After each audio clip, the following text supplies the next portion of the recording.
भगवत प्राप्ति किसे कहते हैं? भगवत प्राप्ति का मतलब क्या है? सीधी बात, बहुत ध्यानपूर्वक सुनिएगा, एकाग्र चित्त होकर के बैठो। अपने कर्तव्यों को पहचान लेना, हम किस कारण से इस पृथ्वी पर आए हैं और हमारा उद्देश्य क्या है, यह भली भांति पहचान करके अपने मार्ग पर चल करके भगवत प्राप्ति, ठाकुर जी की प्राप्ति कर लेना। जैसे मीराबाई ने की है, जैसे सूरदास ने की है, जैसे हितरवंश महाप्रभु ने की है, स्वामी श्री हरदास जी महाराज ने की है, कबीर दास ने की है, रैदास ने की है, अनेक नाम हैं। वैसे ही उस पंक्ति में हमारा नाम भी आ जाए, हम भी भगवत प्राप्त हो जाएं। भगवत प्राप्त का मतलब केवल ठाकुर जी को प्राप्त कर लेना ही नहीं होता। ये जितने भी भक्तों के नाम हम बोलते हैं, इन्होंने भगवत प्राप्ति ठाकुर जी को प्राप्त किया, और ठाकुर जी को प्राप्त करने के साथ साथ हम सब लोगों के लिए एक मार्ग और प्रशस्त कर दिया, एक मार्ग खोल दिया, एक मार्ग प्रदान कर दिया।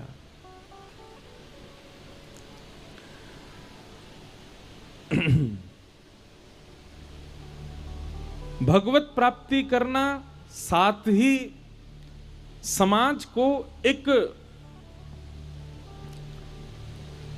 पथ प्रदान कर देना, इसी को ही भगवत प्राप्ति कहते हैं।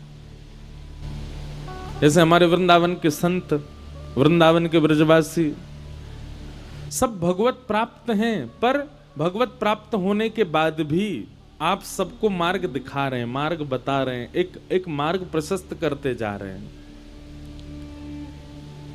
उसी को ही भगवत प्राप्ति कहते हैं। मीराबाई को अकेले को ठाकुर जी मिल गए। मीराबाई ने हम लोगों के लिए कोई मार्ग ना खोला होता तो भगवत प्राप्त नहीं माना जाता उनको। मीराबाई ने एक मार्ग खोल दिया, एक मार्ग बता दिया। स्वामी श्री हरदास जी ने एक मार्ग बता दिया, हितरवंश महाप्रभु ने मार्ग बता दिया, गोपाल भट्ट गोस्वामी ने मार्ग बता दिया। जैसे, बहुत सावधानी से सुनिएगा,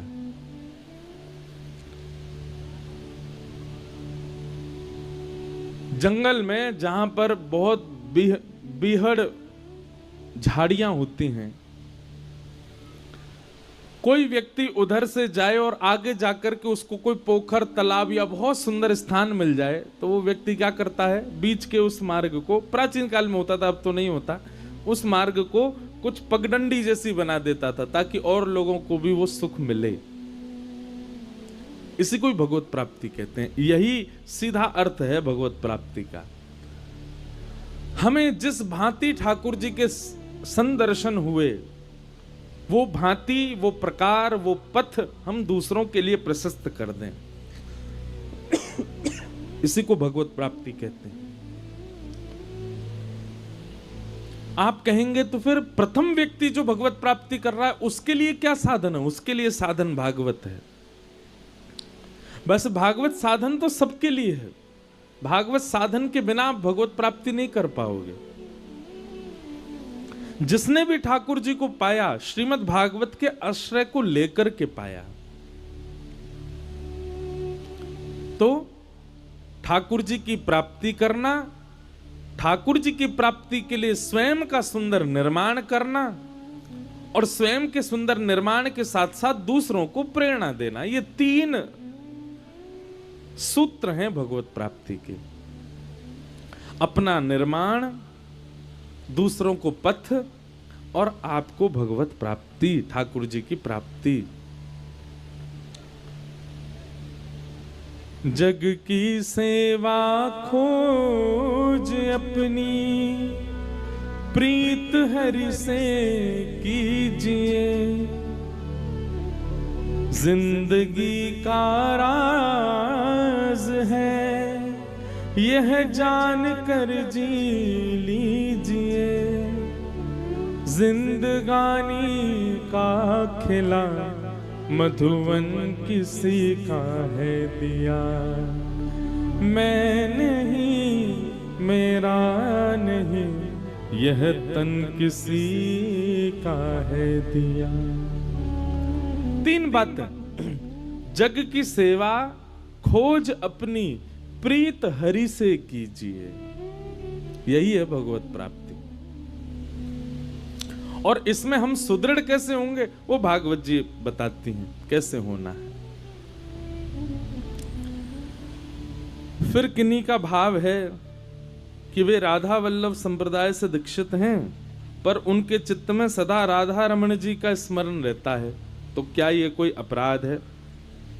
बिल्कुल भी अपराध नहीं है। आप उनमें भेद क्यों मान रहे हो? राधा वल्लभ, राधा रमण, बांके बिहारी, भले ही उनके आचार्य पृथक पृथक हुए, संप्रदाय आचार्यों की पृथक पृथक हुई, पर तीनों ठाकुरों को देखो, तीनों त्रिभंग लली हैं, तीनों के हाथ में वंशी है, तीनों ही सांवरे हैं, तीनों ही वृंदावन में विराज रहे हैं। उनमें भेद क्यों करना? आप उनमें भेद नहीं करिए, बस वही ठाकुर जी का अलग अलग विलास है। जैसे हमारा बालक वो कुर्ता पजामा पहन ले तो अलग लगता है, धोती पहन ले तो अलग लगता है, पैंट शर्ट पहन ले तो अलग लगता है। वही बालक सोता हुआ अलग लगता है, भोजन करता हुआ अलग लगता है, सुबह उठता हुआ अलग लगता है। ठीक वैसे ही एक ही व्यक्ति अनेक अनेक स्थितियों में अनेक अनेक रूप में दिखता है। ठीक वैसे ही हमारे वृंदावन चंद श्री ठाकुर जी आचार्यों की भावना से अलग अलग रूप में प्रकट हो गए। गोपाल भट्ट जी की हृदय वेदना प्रगट्यो शाले ग्राम, रूप सुधा को खान हमारो श्री राधा रमण जुलाल, आतुर हित हरिवंश पुकारो श्री राधा राधा नाम, सघन कुंज यमुना तट आयो श्री राधा वल्लभ लाल। भुवन चतुर्दश की सुंदरता निधिवन करत बिहार, श्यामा प्यारी कुंज बिहारी जय जय श्री हरिदास। ठाकुर तो वही हैं, श्री कृष्ण ही हैं, बस आचार्यों की इच्छा से अलग अलग रूप में आ गए। अब यहां बैठे इतने सारे साधक हैं, किसी के घर में त्रिभंग लली ठाकुर जी होंगे, किसी घर में लड्डू गोपाल जी होंगे। हमारे ठाकुर जी को देखो, हमारे ठाकुर श्रीनाथ जी हैं, गिरवरधारी गोपाल हैं। क्या उनमें कोई भेद है? कोई भेद नहीं है, एक ही है।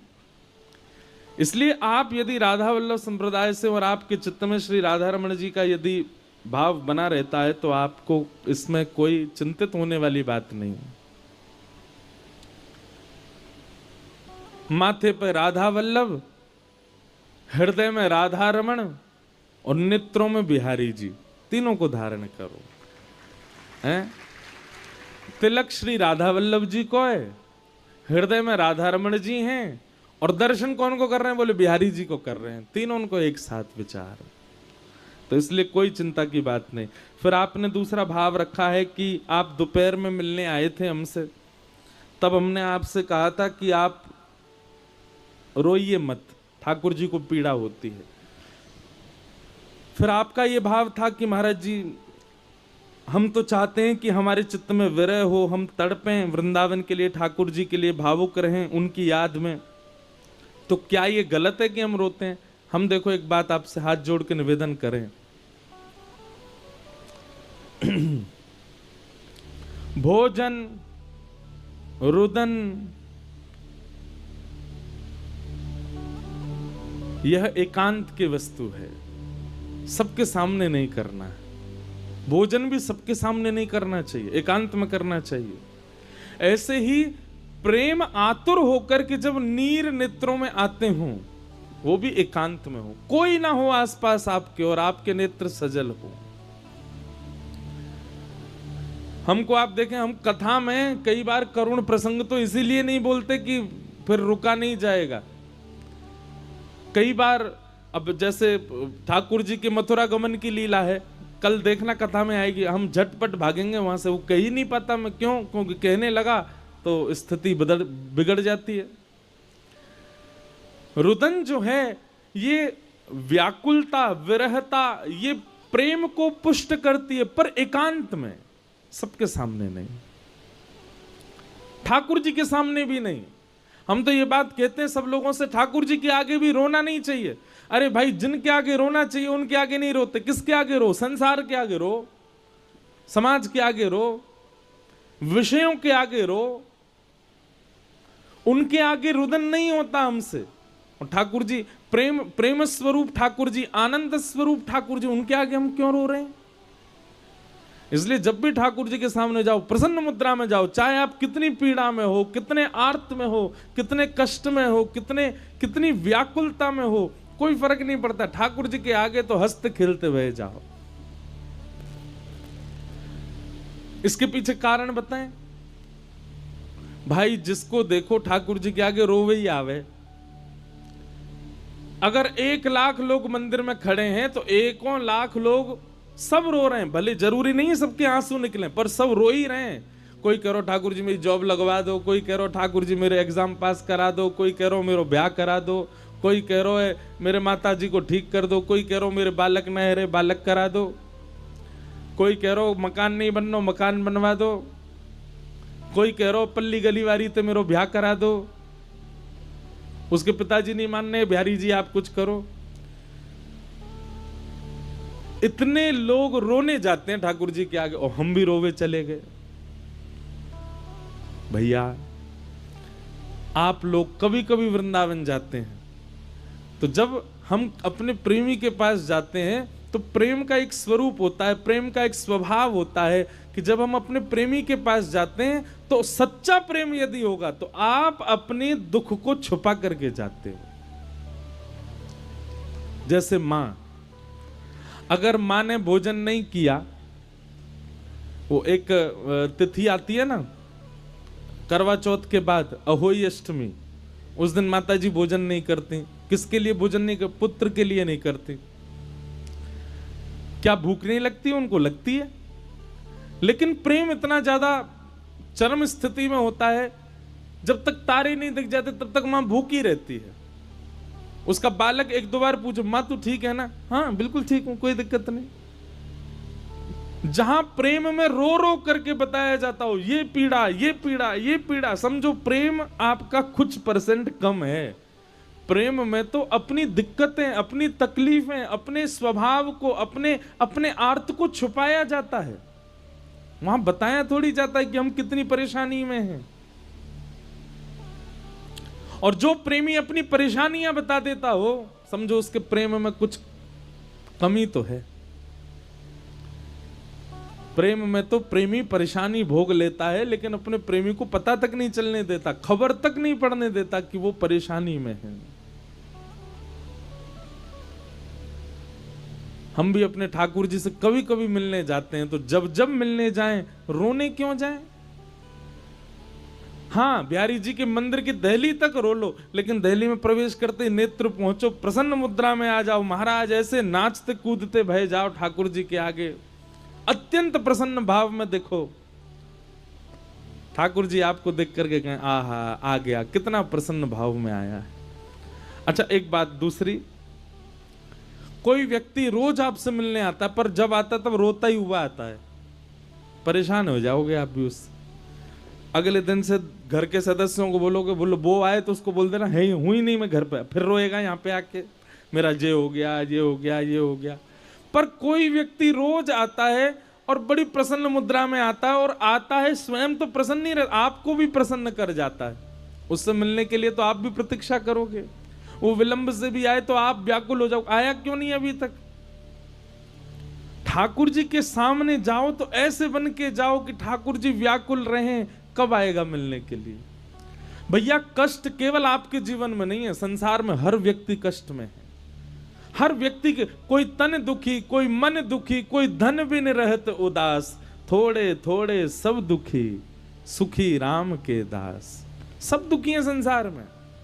इसलिए कई लोग कहते हैं, लोगों को यह भ्रम रहता है कि अगर हम नहीं रोए ठाकुर जी के आगे, अगर हम नहीं चिल्लाए ठाकुर जी के आगे, नहीं बताया ठाकुर जी को, उनको पता कैसे चलेगा कि मैं कितनी पीड़ा में हूं। अच्छा, तो मतलब आपको ठाकुर जी की सर्वव्यापकता पर संशय है। उनको सब जानते हैं वो। इसलिए ठाकुर जी के आगे रो मत। हाँ, उतनी स्थिति पहुंच जाए कि रोक ही नहीं पाए खुद को, अब तो नेत्र अश्रु अपने वश में ही नहीं थे, तो फिर कुछ कर नहीं सकते। पर फिर भी प्रयास करो कि हम बिहारी जी वृंदावन 1-2 दिन के लिए जाते हैं तो 2 दिन कम से कम ठाकुर जी को खुश करके आए। अरे दुनिया जाकर के अपने दुख बताती है, कानपुर के लोग जो इस कथा में बैठे हैं, अब की बार वृंदावन जाओ तो बिहारी जी से जाकर के केवल भुजा उठा करके पूछना, हे बिहारी जी आप कैसे हो, आप ठीक हो, आप आनंद में हो, आप सुख में विराज रहे हो, वैसे तो कोई पीड़ा नहीं है, सब बढ़िया चलता होगा, लेकिन फिर भी ठाकुर जी आप पूरे दिन खड़े रहते हो। तो हमारे मन में भाव आया, हम आपसे पूछें, सब अपनी बताने आए, हम आपसे पूछने आए आप कैसे हो। महाराज लोग बाग तीर्थ भी अपनी बताने जाते हैं देवों को, देखो हम कितनी पीड़ा में। उसके लिए आदमी लाखों रुपया खर्च करके तीर्थ दर्शन करने गया, दर्शन फर्शन थोड़ी करने गया, वो अपनी बताने गया है कि मैं कितनी पीड़ा में हूं। वृंदावन बताने मत जाओ कि आप कितनी पीड़ा में हो, वृंदावन पूछने जाओ कि ठाकुर जी आप कैसे हो, हे राधा रमन लाल आप कैसे हो, हे श्री राधा वल्लभ लाल आप कैसे हो। प्रेमी को अपना बताने नहीं, उसका पूछने जाया जाता है वो कैसा है। इसलिए हम आपसे मना कर रहे थे दोपहर में कि रोइए मत। और विरह होता है, व्याकुलता होती है, पीड़ा होती है तो एकांत में, जहां कोई देखे ना आपको। भैया ये अश्रु जो है ना, ये अश्रु मोती के समान बहुमूल्य होते हैं, और संसार के लोग इस मोती रूपी अश्रु के मूल्य को जानते नहीं है, इसलिए उनके सामने मत बहाओ इसको। एकांत में, प्रेम में तो प्रेम वही सच्चा जहां एकांत में ही पीड़ा सह ली जाती हो, जहां एकांत में ही रो लिया जाता हो। सबको ढिंडोरा पीट के थोड़ी बताते हैं देखो हम रो रहे हैं। जब परिवार में ब्याह होता है, वो बेटी विदा होती, सब रोते हैं चीखते चिल्लाते। माताएं बहनें तो महाराज कई बेहोश हो जाती हैं विदाई जब होती है लाली की। लेकिन उस समय हर परिवार में एक व्यक्ति ऐसा होता है जो एकांत में रो रहा होता है, वो सबके सामने नहीं रोता, एकांत में होगा, उसी का प्रेम सच्चा होता है। इसलिए रुदन बहुत बहुमूल्य है। जो आपके अश्रुविंद के मूल्य जानते हो उनके सामने, उनके लिए रोइए। अब आप सबके सामने आंखों से आंसू बहाओगे, ये सब लोग नहीं जानते उसका मूल्य, इसलिए सबके सामने मत रो। और एक और बात कहें, ठाकुर जी के विरह में, वृंदावन के विरह में, भगवान की लीला के विरह में, किशोरी जी के विरह में नेत्रों से आंसू आना, ये बहुत बड़े सौभाग्य की बात है। हम अपनी कथा में कह रहे थे कि कभी कृष्ण विरह में नेत्रों से अश्रु आ जाएं तो ये समझना ठाकुर जी ने छुआ है आपको, इसीलिए आ रहे हैं। ठाकुर जी के लिए रोना हर किसी को नहीं आता, संसार के लिए रो जाते हैं लोग।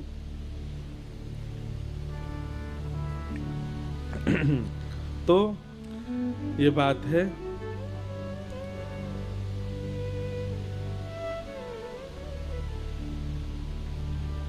इस प्रकार सबके भाव हैं।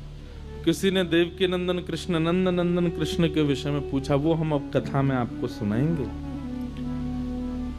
बोलो वृंदावन बिहारी लाल की जय।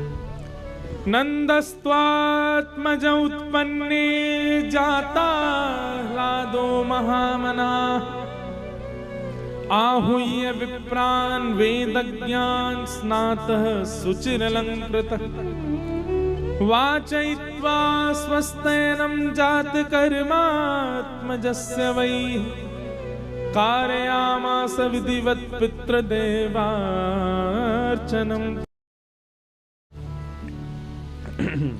तो ये बात है।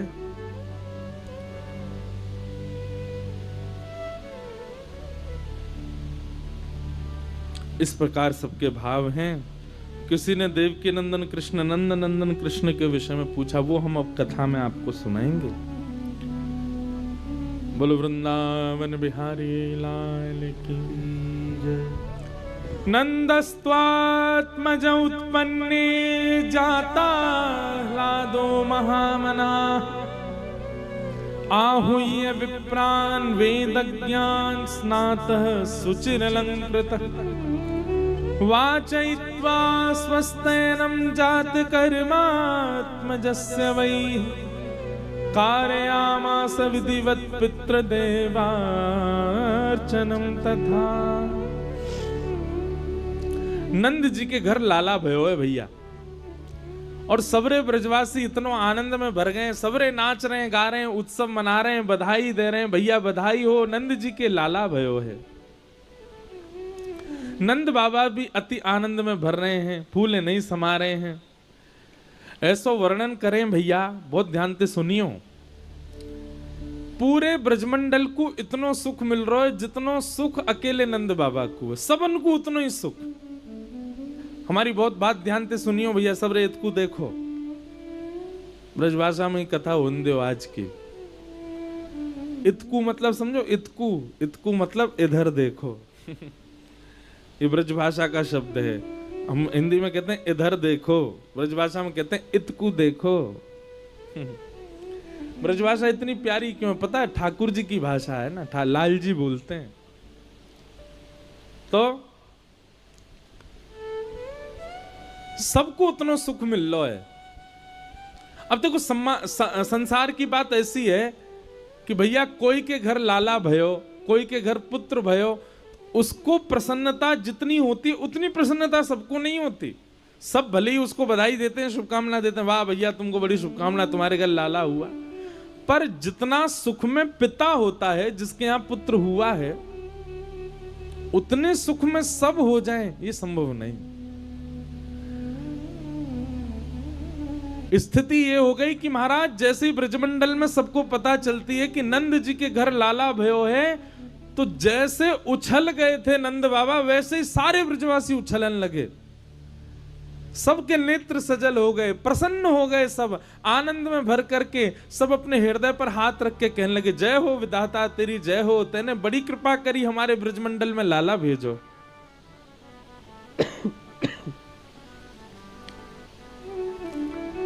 बंधुओं, आधे से ज्यादा ब्रजवासियों ने तो ठाकुर जी का दर्शन ही नहीं किया है। लाखों ब्रजवासी हैं, अब सब एक एक करके जाते हैं ठाकुर जी, कहां से दर्शन हो। लेकिन कई ब्रजवासी तो ऐसे हैं, हजारों की तादाद में, उन्होंने ठाकुर जी का दर्शन ही नहीं किया, बिना दर्शन करे ही बाहर नाच रहे हैं। कोई आकर के कहे, अरे भैया बड़े प्रसन्न हो, नंद जी के लाला की बधाई है रही है। बोले हाँ जी। बोले आपने देख लिया लाला? बोले ना जी अभी ना देखो। इतने नाच क्यों रहे हो? बोले पता ना, जाकू देखे बगैर इतना सुख मिल रहा है, वाकू देख के जन कहा होएगो हमारो, वाकू बिना देखे हमको इतना आनंद आ रहा है, वाकू बिना देखे इतना सुख मिल रहा है। अब देखो हम आप सब लोग इसी कैटेगरी में, हमने अभी तक ठाकुर जी देखे ही ना है। हाँ, राधा रमण जी देखें, राधा वल्लभ जी देखें, बिहारी जी देखें, गिरधर लाल देखें, पर चलते फिरते सचल ठाकुर जी तो अभी तक देखे नहीं हमने। लेकिन फिर भी देखो ठाकुर जी की चर्चा होती है, आप सब कितने आनंद में भर जाते हो। ठाकुर जी की चर्चा होती है, आप सब कितने भाव विभोर हो जाते हो। जिनको देखे बगैर इतना सुख है, उनको देखने पर क्या हाल होगा हमारा, विचार करो। जिनको देखे बगैर हम इतने आनंद में हैं, उनको देख लेंगे तो क्या हो जाएगा हमारो। अरे हम साधारण से वक्ता हैं, ठाकुर जी की चर्चा करते हैं, हम अपने कक्ष से निकल के आते हैं, आप सब रे घेर लेते हो। यहां तो फिर भी कम भीड़ है महाराज, और जगह तो हमारे हाथ में अभी तक खोंचा के निशान है, लोग बाग नाखून मार देते हैं। एक जगह तो धोती खुल गई मेरी, पकड़ के खींच लियो। कुछ लोग ताली बजा रहे हैं, ताली बजाने वाली क्या बात है। और दूसरे हम खड़ाऊ पहन के और आते हैं, तो उसमें बड़ी सावधानी से और चलना पड़ता है। इसलिए हमने सबको मना कर रखा, भाई पाँव मत छुआ करो, पाँव छुआना हमको प्रिय नहीं है, दूर से प्रणाम कर लो। पर कई लोग नहीं मानते, वो जबरदस्ती खींच ले जाते हैं। तो हमको कई बार आने जाने में यूं लगती है कि काउद ना मुंह के बल गिरे तो कथा कैसे करेंगे, चिपटी है जाएगी नाक।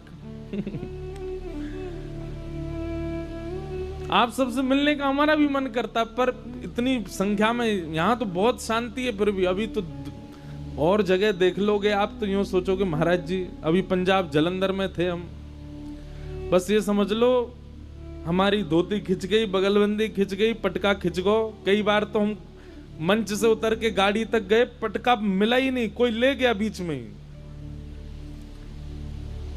एक जगह तो एक माताजी ने चोटी खींच ली हमारी। रुकेगा कैसे ना ब्यास, मिलके जा हम थे।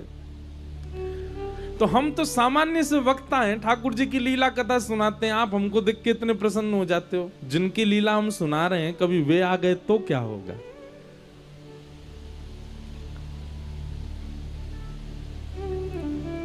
हमारे वृंदावन के श्री पूज्य श्री प्रेमानंद जी महाराज, उनको देखो महाराज 2:30 बजे निकलते हैं, रात में पूरा वृंदावन जाम हो जाता है, अपने भवन से जाते हैं। सोचो श्री जी का यश सुनाने वाले के प्रति लोगों का इतना प्रेम है, काउदना श्री जी आ गई तो क्या होगा। इसीलिए अच्छा है कि हमको ठाकुर जी की लीला सुन के अनुभव ही है जाए। ठाकुर जी दिख गए तो है ये होगा कि भाई संत महापुरुषों को देख करके रोना निकल जाता है, संत महापुरुषों को देख के आनंद में भर जाते हैं। ठाकुर जी सामने आ गए तो प्राण ही निकल जाएंगे। कृष्णदास जी तो अपने एक पंक्ति में कहते हैं, एक पद में कहते हैं, बहुत प्रिय पद है मेरा। गिरधर छवि पे अटक्यो मेरो मन, गिरधर छवि पे अटक्यो। सब लोग गाओ। एक कथा सुना दें थोड़ी सी। कृष्णदास जी आगरा गए और कृष्णदास जी का इस स्वभाव था कि कुछ भी अच्छी वस्तु लगती थी उनको, तुरंत ठाकुर जी की सेवा में उसको ले जाते थे। जैसे हमारा स्वरूप स्वभाव क्या है, हमें कोई भी वस्तु अच्छी लगती है, कपड़ा अच्छा लग रहा है खरीद लो, इससे हम अपने कुर्ता बनवाएंगे।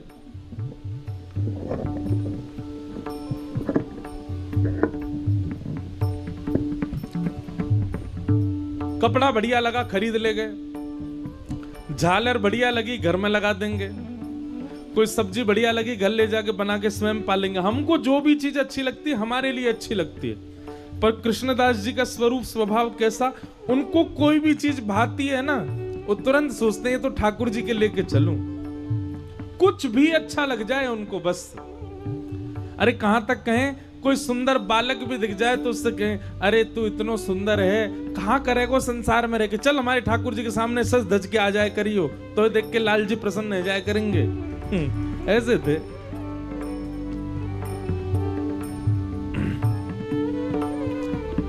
हम पहले बंबई गए थे गायक बनने के लिए। जब हम 9वीं कक्षा में थे, 9वीं पास कर ली थी, उसके बाद हम बंबई चले गए। मैंने कि हम तो गायक बनेंगे, पिक्चरों में गायक करें, अभी से लगेंगे तो बड़े होकर के गायक बन जाएंगे। हमारे नाना जी पंडित श्री कृष्णलाल शास्त्री जी, उन्होंने हमसे कहा, वो लाला जे दुनिया बड़ी बेकार है, तो आज अपनी वाणी से या को रिझावेगो तो रीझ जाएगी, कल तोते बढ़िया गावे वारो आगो तो सब रिवाती रीझ जाएंगे। मैंने नाना जी तो कहा करूं, बोले ऐसे को रिझा जो तोते हरदम रीझो रहेगो। बोले ऐसा तो केवल दुनिया बनावे वारो परमात्मा है।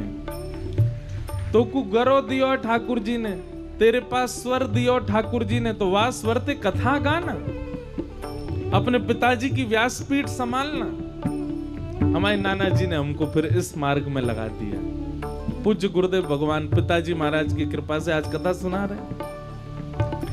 तो कृष्णदास जी का यही स्वभाव था, कुछ भी चीज प्रिय लगती थी ठाकुर जी को अर्पित कर देते थे। एक बार आगरा गए तो आगरा में बड़ी सुंदर स्वर सुनाई दिया।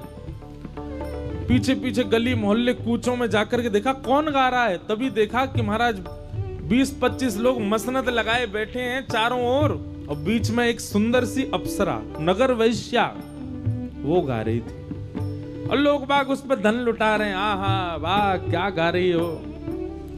कृष्णदास जी ने जब उसका स्वर सुना तो मन में विचार करने लगे, इन पामर जीवों के लिए गा रही है। यदि इस स्वर का प्रयोग हमारे श्रीनाथ जी के आगे कर दे तो श्रीनाथ जी प्रसन्न हो जाएं। ये तो धन लुटा रहे हैं, पर श्रीनाथ जी प्रसन्न हो गए तो खुद को लुटा देंगे, कृपा लुटा देंगे।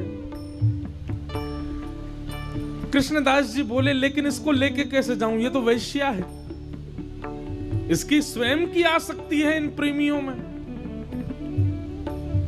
तभी कृष्णदास जी ने देखा कि जो ज्यादा धन लुटाता वैश्या उसकी तरफ चली जाती। कृष्णदास जी बोले, अच्छा ज्यादा धन का लोभ है इसको। तो वहां पे जितने भी लोग बैठे, कोई 10 रुपया, कोई 20 रुपया, उस समय में भी बहुत होते थे 10-20 रुपया। उस समय रुपये कहां चलते थे, उस समय तो मोहर चलती थी। कृष्णदास जी ने अपनी जेब में से 100 सोने की मोहर की पोटली निकाली और निकाल करके उस वैश्या को दिखाई। वैश्या आ गई, आकर के कृष्णदास जी से कहने लगे, बताइए क्या गाऊं, क्या नाच के दिखाऊं आपको। कृष्णदास जी बोले, मुझे नहीं देखना, मेरे सेठ जी हैं, उनको दिखावे चल। ये तो तोकू पहली आज की भाषा में कहें तो एडवांस दे रहे हैं हम। पूरी जो तेरी न्योछावर है वो तो हमारे सेठ जी देंगे। वैश्या मन में सोचने लगी, पूर्व की न्योछावर 100 मोहर दे रहे हैं तो सेठ तो जाने कितने देगा। वैश्या तो तुरंत कृष्णदास जी बोली, ले चलो मुझे।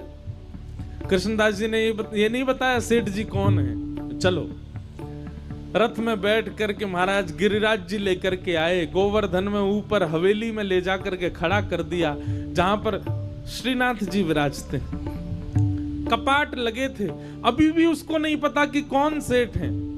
वो तो अपना सुंदर श्रृंगार संभाल रही है, अपने केश संभाल रही है, अपने पैर में घुंघरू बांध रही है और अपने कंठ को बार बार स्वच्छ कर रही है। ऐसा गा के सुनाऊंगी, ऐसा नाच के दिखाऊंगी, सेठ न्योछावर हो जाएगा मुझ पर। लेकिन जैसे ही कपाट खुले और सामने त्रिभंग ललित श्याम सुंदर, एक भुजा ऊपर दूसरी भुजा कटी पर कटाक्ष नेत्र, उस छवि को देख करके वो वैश्या तो देखती रह गई। मानो देखते ही उसके मन में आया कि आज तक अपने कंठ से, अपने नृत्य से मैंने संसार के लोगों को रिझाया। वास्तव में कंठ और नृत्य से जिसको रिझाना चाहिए उसके पास तो मैं आज पहली बार आई हूं। तब उसने कृष्णदास जी को देखा, मैं तो गा नहीं पा रही, पर मेरे हृदय के भाव आप गा दीजिए। तब कृष्णदास जी ने ये पद गाया, क्या? गिरधर छवि पे अटक्यो मेरो मन, गिरधर छवि पे अटक्यो मेरो, गिरधर छवि पे अटक्यो मेरो मन, गिरधर छवि पे अटक्यो ललित त्रिभंगी चाल पे चल के, ललित त्रिभंगी चाल पे चल के, चिबुक चारू गड़े ठट क्यों मेरो मन, चारों गड़े गिरधर छवि पे अटक्यो मेरो मन, गिरधर छवि पे अटक्यो मेरो, सजल श्याम घन वरण लीन है, सजल श्याम घन वरण लीन है, फिर चित अनंत न भटक्यो मेरो मन, अनंत न भटक्यो मेरो मन, गिरधर छवि पे अटक्यो मेरो मन, गिरधर छवि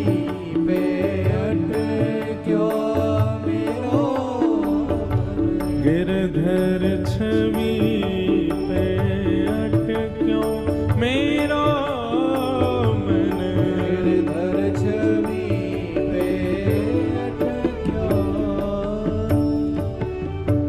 कृष्ण दास किए प्राण न्युछावर, कृष्ण दास किए प्राण न्योछावर। यह तन जग सिर पट क्यों मेरो मन, यह तन जग सिर पट क्यों मेरो मन। यह तन जग सिर पट क्यों मेरो मन, यह तन जग सिर पट क्यों मेरो मन। गिरधर छवि पे अटक्यो मेरो मन, गिरधर छवि पे अटक्यो मेरो मन। गिरधर छवि पे अटक्यो मेरो मन। गिरधर छवि पे अटक्यो। भैया जादना आपको ठाकुर जी दिख गए, वादना कहा होएगो न ध्यान ते सुनियो। फिर आप अपने नेत्रन से कोई और को देखना ही नहीं चाहोगे। सबसे पहलो काम ठाकुर जी दिख गए तो फिर यही है जाएगा कि नेत्र मूंद के बैठे रहोगे और कोई सुहावे कोई ना। हमारे राधा वल्लभ संप्रदाय में एक कवि हुए, एक भक्त हुए जिनको भोरी सखी कह करके बुलाते हैं। वे भोरी सखी कहती हैं, ऐसो दुख दी जो ही माही, बिनु पद कंज छटा दृग देखे को सुहावे नाही। आपको बुरा नहीं मानिएगा, कानपुर की कोई जगह बढ़िया लग रही है, लखनऊ का कोई दृश्य बढ़िया लग रहा है, किसी व्यक्ति में सुंदरता का अनुभव हो रहा है, किसी के वस्त्र बढ़िया लग रहे हैं, किसी का इस प्रकार संसार की कोई भी वस्तु अगर आपको प्रिय लग रही है तो इसका मतलब ठाकुर जी देखे नहीं है अभी आपने। जादना ठाकुर जी को देख लोगे कोई नहीं सुहावेगो, फिर तो यूं लगेगा वही सुंदर है, बस उनको ही देखना है। और दूसरी बात, अगर ठाकुर जी दिख गए तो कोई सुंदर वस्तु देख करके उस पर कुछ लुटाने का मन करता है, कुछ देने का मन करता है, कुछ अर्पित करने का मन करता है। पर ठाकुर जी दिख गए, आप यूं ही सोचोगे केवल एक ही चीज है लुटावे की, कहा अपने प्राण ही दे दो इनको। और कहा दें भैया, इतने सुंदर हैं। कृष्ण दास किए प्राण न्योछावर, यह तन जग सिर पटक्यो मेरो मन गिरधर छवि पे अटक्यो। तो कई लोग हमसे प्रार्थना करते, ठाकुर जी कब दिखेंगे, ठाकुर जी दिख जाएं, महाराज जी ठाकुर जी दिख जाएं। ठाकुर जी दिख गए तो भैया तुम नहीं दिखोगे, तुम प्रस्थान कर जाओगे। इसलिए ठाकुर जी के अनुभव की इच्छा रखो कि उनका अनुभव हो, क्योंकि अगर दिख गए तो फिर कोई और नहीं दिखेगा, स्वयं भी नहीं दिखोगे, एकांत में चले जाओगे, बिल्कुल गोपनीय रहने लग जाओगे। ऐसे ठाकुर जी। तो पूरा ब्रजमंडल उत्सव मना रहा है, सब नाच रहे हैं, गा रहे हैं, आनंद कर रहे हैं। महाराज 1 वर्ष तक उत्सव मनता रहा ब्रजमंडल में। और कैसे मनता रहा? 1 वर्ष तक ब्रजवासी इतना उत्सव मनाए कि कब सो रहे हैं, कब खा रहे हैं, कब क्या कर रहे हैं, कुछ पता ही नहीं है। किसी को सोने की सुध नहीं, किसी को खाने की सुध नहीं, किसी को पानी की सुध नहीं, सब बस नाच रहे हैं। नंद घरानंद भयो जय कन्हैया लाल की।